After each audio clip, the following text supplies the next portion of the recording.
Good evening. Welcome to City News. I'm Adrian Ghobrial. Virtual school is out for summer. Students in Ontario have endured the longest stretch of closures to in-person learning in the country. 26 weeks in total since the beginning of the pandemic. It's been a hot-button topic at kitchen tables as well as right here at Queen's Park. And the opposition is now firing on all cylinders about the lack of clarity on a plan moving forward for next fall. How can anybody trust that it's going to be different this time around? The Ford government were first tasked with drafting a plan for a return to school last year. In-person learning ended up being shut down not once but twice in Ontario this school year.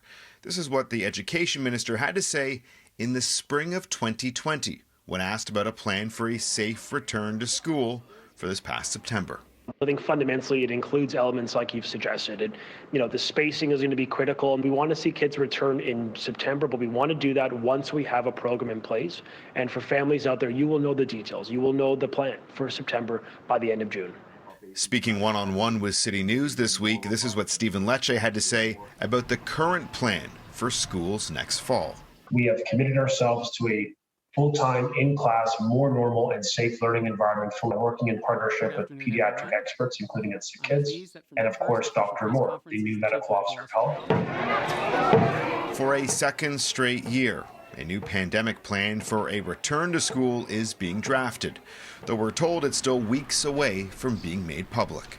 They're about to make the same mistake again, which is to come up with a plan that's half-hearted, half-baked, half measures, that doesn't include real input from those who'll have to take the plan and translate it into our classrooms. Looking at the track record of Doug Ford and his government doesn't give me a lot of hope that they're going to get it right this time.